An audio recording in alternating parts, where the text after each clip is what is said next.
mistakes about it. Yes, Shedeur Sanders was a 5th-round pick, but he ain't never been a 5th-round talent.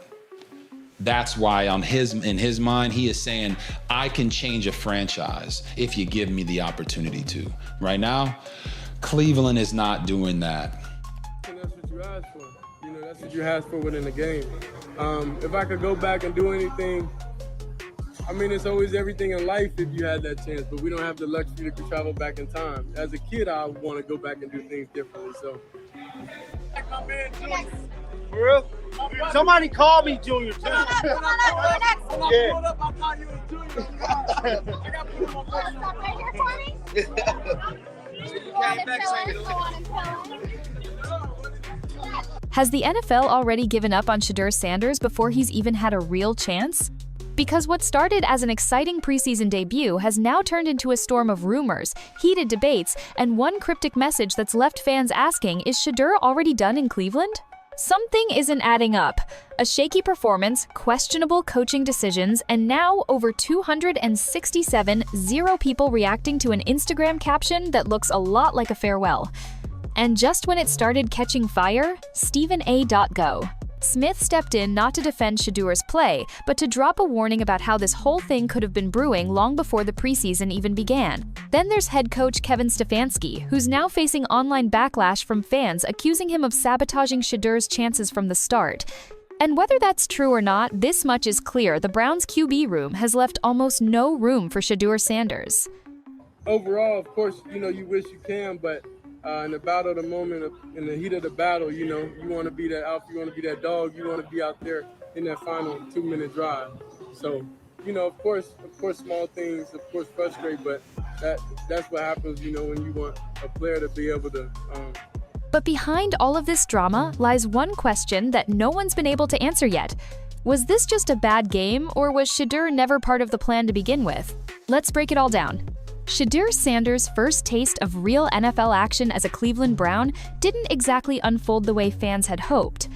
After months of hype, media buzz, and expectations stacking sky high, thanks to the Sanders name, many were hoping for a preseason performance that would silence critics and put him in the mix as a legitimate backup option. Instead, the opposite happened.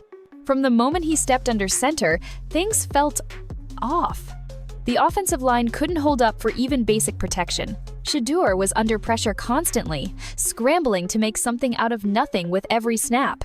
You could see flashes of his athleticism, quick decision-making, and arm talent, but his rhythm was clearly thrown off. I looked at the snap count chart. We'll throw that up for you guys on the screen. And people were saying, oh, he was playing with the same guys that Dillon Gabriel was. No, he wasn't. No, he wasn't. He was not. He was playing with the 3, 4s, and 5s offensive line. How many sacks did Shedeur have in the game? He had some solid moments, sure, but the inconsistency was undeniable. And when you're a young QB trying to prove yourself, one bad drive can feel like a death sentence. In Shedeur's case, it wasn't just a rough day at the office, it became a talking point across the league. Now here's where things start getting interesting. While Shedeur was struggling to get comfortable behind a collapsing O-line, another name was quietly stepping into the spotlight: Dillon Gabriel. The former Oklahoma star was put in with what looked like safer plays, a cleaner pocket, and a clear focus on keeping his QB rating clean. Fans couldn't help but notice the difference. Gabriel was handed checkdowns and slant routes, the kind of low-risk plays designed to give a quarterback rhythm. Meanwhile, Shedeur was put in situations where he had to hold the ball longer, dodge rushers, and force throws into tight windows. It didn't take long before whispers turned into tweets, and tweets turned into full-on Reddit threads. Was this really just a poor outing, or was Shedeur being intentionally set up to underperform? When Shedeur Sanders was put out there with the proper talent around him, he excelled. 2 touchdowns. Shined on the big stage. I know it was a preseason, but it was the most watched preseason game in over a decade. The Browns haven't made any official statement about how snaps and plays were divided between their backup QBs, but fans definitely noticed the disparity. For a preseason game, things got personal real quick. And then came the real gut punch. After that performance, the Browns officially listed veteran Joe Flacco as their starter. Dillon Gabriel?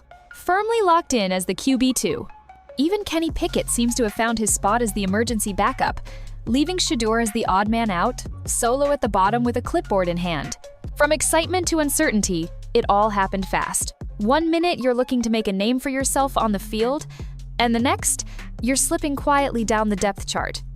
I believe the Browns have good intentions for all the quarterbacks in their room. I don't believe that their execution of making it look like they had the best interest of everybody in the room was there. No explanation, no warning. Just a sense that something bigger is already happening behind the scenes. But as frustrating as that first game was, it only raised more questions. Because when you look at what happened next, it doesn't just smell like bad football. It smells like something orchestrated. And that's where things start getting really messy. After watching that preseason game, fans didn't just walk away disappointed, they walked away suspicious. Because the more people rewatched the game footage, the more it started to look like Shedeur wasn't just outperformed, he was outmaneuvered. Let's talk play calling. When Dillon Gabriel took the field, it felt like the entire offense was built around keeping him comfortable. Short throws, quick releases, almost no pressure. He was hitting checkdowns, slants, and screens, building momentum and confidence with every drive. But with Shedeur, it was like watching someone tossed into the deep end with no life jacket. His playbook looked riskier, more late pocket throws, more offensive line breakdowns, and more opportunities for failure, plain and simple.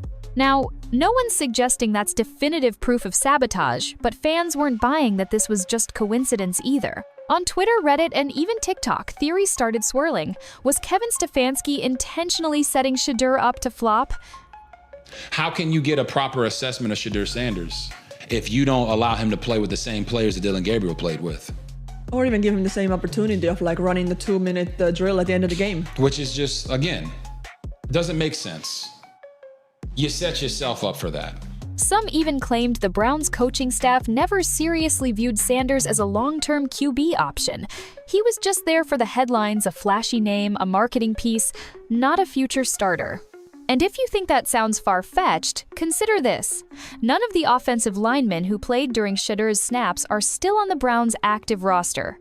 That means he was being protected, or rather unprotected by players the front office had already written off. While Gabriel had solid second-string blockers, Shedeur was behind a group that was essentially practicing for another team. Coincidence or calculated? Fans quickly pulled up analytics, comparing the number of quarterback hits each backup took, the average time in the pocket, and the number of designed deep throws. In every category, Shedeur had the worst circumstances, and even analysts online started calling it out. They weren't saying Shedeur played a perfect game, far from it, but the situation he was placed in was far more difficult than what his competition faced. It's also worth noting, Shedeur didn't even get the chance to close out his reps during the game. The Browns pulled him before the 2-minute drill. That critical stretch, the moment most teams save for testing their young quarterback's command, was handed off to someone else, a loud message sent quietly. Is it possible the Browns had made up their minds about Shedeur before he even took the field? Maybe, maybe not. But to fans, the writing was all over the locker room walls. He never had a real shot. And the timing couldn't be worse, because just hours after that game, Shedeur posted something that had fans questioning everything. As the dust started to settle after the Browns' preseason game, the spotlight quickly shifted off the field and onto the sidelines. Specifically, at head coach Kevin Stefanski. Because once fans started dissecting how Shedeur Sanders was used, the question became less about why didn't Shedeur perform, and more about who made the call to set him up that way. Fans weren't subtle. Twitter comments, IG stories, even YouTube reaction videos. Thousands of people started pointing the finger directly at Stefanski. Hashtags like Free Shedeur and Fire Stefanski started circulating, with people accusing the coach of sabotaging Sanders' development before it could even begin. And it's not just internet noise. Former players, analysts, even local Cleveland journalists began debating whether Stefanski had a clear plan for Shedeur, or if he never wanted him at all. Here's where it gets even shadier. Stefanski hasn't addressed the controversy directly. No press conference explanation for why Shedeur got such limited control of the offense. No detailed breakdown of reps, packages, or why the most high-profile rookie on the roster didn't get a fair shot at the 2-minute drill.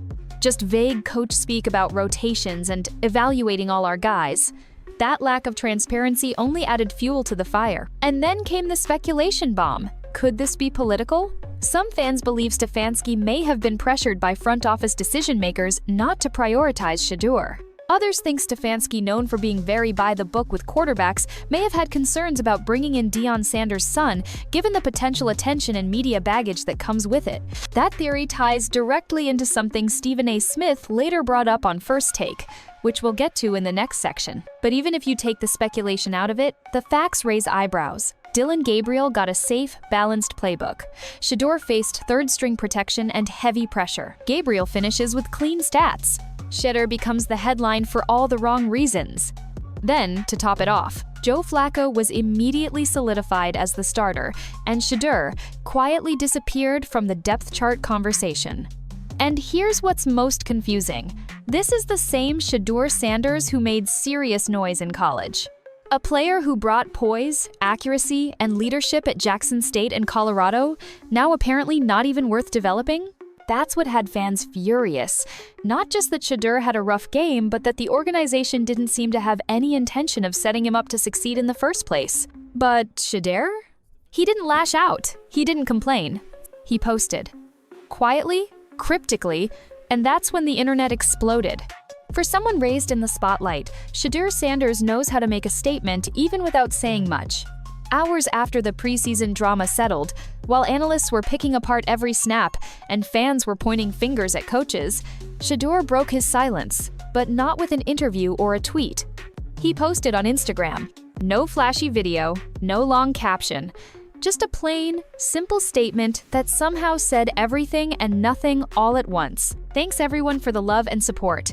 There's a lot to learn from this preseason, but I'm really thankful for the opportunity to be out here day by day, rep by rep.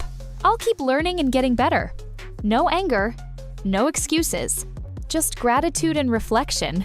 But if you think NFL fans wouldn't read between the lines, think again. The post exploded almost instantly. 267 Gion likes in just hours. And thousands of comments flooded underneath, most of them saying the same thing. Is he getting cut? Was that a goodbye? This sounds like someone who knows he's riding the bench. The timing of the post so soon after being sidelined in the game, combined with the mounting rumors about his depth chart status, only fueled the flames. People started dissecting the wording, thankful for the opportunity, day by day, rep by rep. It sounded like Shedeur knew his reps were going to be limited now, that maybe this was it. For the season, or even longer. And the message didn't come with a highlight reel or training camp photos, it came alongside a series of muted, almost somber pictures. No hype, no captions, no energy. Just a quiet moment in the middle of a media firestorm. To fans, that wasn't a motivational speech, it looked like closure. But what made it even more impactful was how polite it was. Shedeur never called anyone out, he never even hinted at frustration. In a situation where most young quarterbacks would be defending themselves publicly or throwing subtle shade, Shedeur took the opposite approach. He said nothing controversial, and somehow that made it feel even more personal. And now, with fans growing more emotional by the minute and speculation spiraling out of control, ESPN jumped in. Because say what you want about rumors, when Stephen A. Smith steps into the conversation, things start getting serious. And his response wasn't just about the game. It was about everything that's been following Shedeur Sanders since the moment his name entered the NFL conversation. Whenever there's drama in the sports world, one name always shows up with a mic in one hand and fire in the other: Stephen A. Smith. So when whispers of sabotage started surrounding Shedeur Sanders and the Cleveland Browns, you already knew it was only a matter of time before he stepped into the conversation. And when he did, it wasn't subtle. On ESPN's First Take, Stephen A. addressed the growing outrage head-on. People were accusing head coach Kevin Stefanski of deliberately holding Shedeur back, and some were even calling it personal, claiming Shedeur wasn't just benched. He was managed out of the picture. But Stephen A. wasn't having it. In his own words, he said, "I can understand the skepticism about not letting Shedeur finish that 2-minute drill. But to look at a 2-time Coach of the Year and throw around a word like sabotage? That's a reach." He defended Stefanski's character, his track record, and the idea that maybe, just maybe, Shedeur still has a lot of developing to do before he's NFL ready. But then, Stephen A. dropped something real. Something that took the conversation from, did Stefanski play him wrong? To, was Shedeur already seen as a risk before he even got drafted? And that's where things got heavy. Stephen A. hinted that Shedeur's last name, the intense spotlight around him, And the social media reaction to any decision involving him might have made front offices nervous from the start. He said, "That noise you're hearing now, that's exactly what NFL teams want to avoid. You make the smallest call on Shedeur, and suddenly it's war on Twitter." In other words, Shedeur's media presence and his connection to Deion Sanders may have made him a liability in the eyes of teams looking for quiet quarterbacks who don't come with headlines attached. That's a brutal truth. Even more brutal when it's coming from someone who supports Shedeur's talent, but understands the politics behind NFL boardrooms. Stephen A. wasn't dragging Shedeur's name. In fact, he made it clear he respects what the young QB brings to the table, but he also said what no one else wanted to say. This game is just as mental and political as it is physical. And right now, Shedeur's name carries more weight off the field than on it. That makes teams nervous. That makes coaches cautious. And his final point? Cold but realistic. Unless every quarterback ahead of him gets hurt, Shedeur's not stepping on the field this season. And that right there might already be the decision Cleveland made months ago. It wasn't hate, it wasn't hype, it was honest. And coming from someone like Stephen A., it felt like a warning. He wasn't just defending the coach, he was defending the league as it really works. And if Stephen A. is right, Shedeur might have been fighting a losing battle from the start. At this point, it's not just about Shedeur Sanders' stat line. It's not even just about Kevin Stefanski, Dillon Gabriel, or the controversial plays called during preseason. What's really happening, what's shaping Shedeur's NFL future right now isn't all performance-based. It's perception. And in the NFL, sometimes perception is reality. Let's face it, Shedeur Sanders was never going to be treated like a normal rookie. His last name alone made sure of that. The son of Deion Primetime Sanders was always going to face double the spotlight, double the scrutiny, and possibly double the resistance, not because of anything he did, but because of everything that comes with being a Sanders. From day one, teams knew that signing Shedeur meant you weren't just signing a quarterback, you were bringing in a brand. Cameras, expectations, opinions, and a passionate fan base ready to explode the second something looked off. Every incomplete pass, every missed read magnified, memed, and picked apart like it was a playoff game. And that's where the real issue lies. NFL organizations don't like noise. Coaches don't want controversy in the QB room. GMs don't want Twitter threads analyzing play calling under a microscope. And when your fourth-string rookie is getting more media attention than your starting QB, that's a red flag for the front office. It's got nothing to do with skill. Shedeur's got that. He's shown poise, maturity, and high football IQ since Jackson State. And let's not forget, in his first preseason outing against Carolina, he looked impressive, cool in the pocket, confident, sharp. But the public doesn't remember that game. They remember the second one, the messy one, the sabotage game, the one with the weird rotations, the collapsing O-line, and the viral Instagram post that came afterward.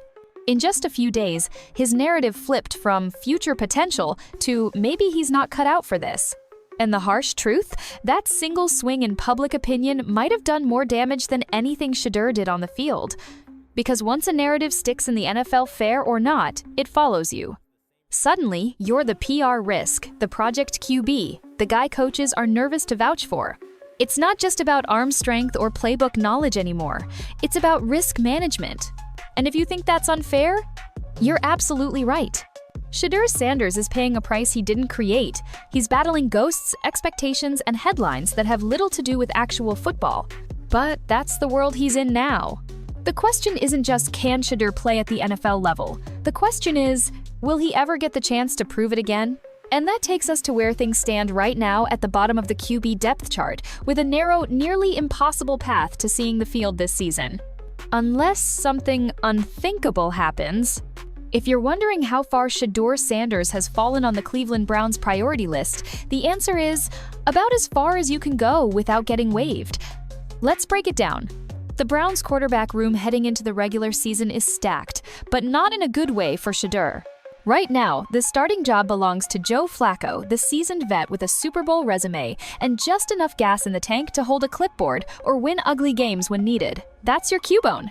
Behind him, Dillon Gabriel, who, despite a rocky start in college, has looked serviceable enough in the preseason. He's been protected with easy play calls, kept clean in the pocket, and clearly fits into whatever system Kevin Stefanski is cooking up. He's the safe bet at QB2, the guy you hand the reins to in a short-term emergency. Then there's Kenny Pickett, once considered the future of the Pittsburgh Steelers, now likely sitting at QB3 on the Browns roster. Pickett's had his ups and downs, but he brings legitimate starting experience and, most importantly, trust from NFL coaches who value someone that's been there before. And then there's Shedeur, QB4, the emergency arm, the developing project, the insurance policy for the insurance policies. In NFL terms, that's practically invisible. Most teams don't even carry 4 quarterbacks into the regular season. Those few who stick around as QB4s are often practice squad stashes or future trade bait. And worse, in Cleveland's case, the front office may not even see Shedeur as part of the long-term blueprint.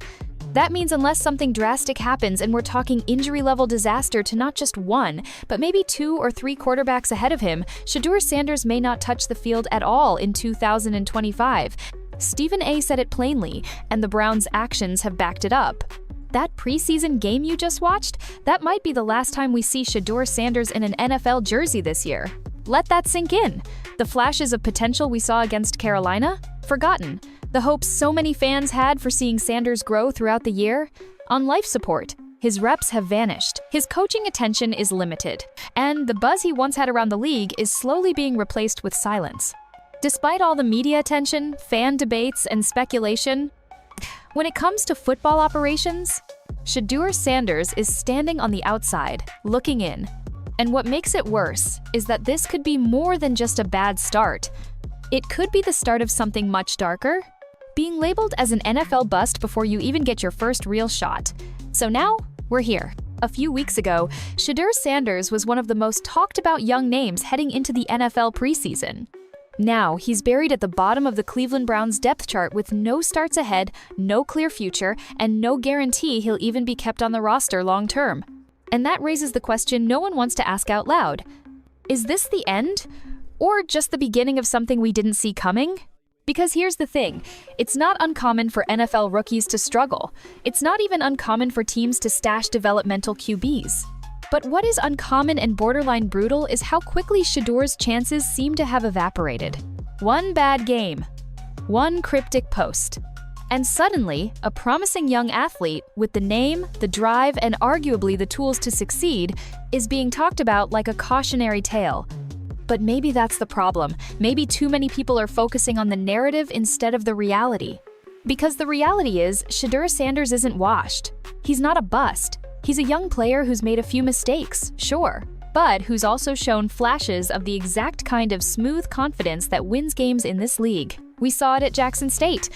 We saw it at Colorado, where he carried a battered team on his back behind the worst offensive line in the NCAA.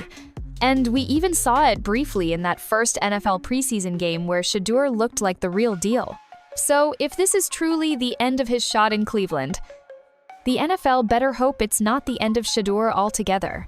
Because let's not forget, nobody works harder than a kid with something to prove and everything to lose. The same media storm that's burying his name today could be the fire that fuels his next breakout. Whether that means he grinds it out on the Browns practice squad, gets scooped up by another team, or even explores a whole different league for more reps, one thing's for sure. Shedeur Sanders is not built to quit. And if you know anything about his father, Deion Sanders, resilience is in the DNA. Primetime didn't step back in to coach and guide his sons just to watch them fold when the media flips. So when Shedeur says, day by day, rep by rep, don't take it as defeat. Take it as a warning, because this story's not over, not even close. Shedeur may not be getting the spotlight right now, but that doesn't mean the light's gone out. It's just been redirected. Focused. Sharpened. And when his moment finally comes, whether it's a sudden injury, a trade, or a whole new team, that quiet kid who didn't lash out, didn't complain, and didn't make excuses, might just be the most dangerous quarterback on the field. So, what do you think? Did the Browns ever have real plans for Shedeur Sanders, or was this a setup all along? Drop your thoughts below, because you already know this story's far from over. And when the football world moves on, Shedeur might just be the one waiting around the corner, ready to shut everybody up.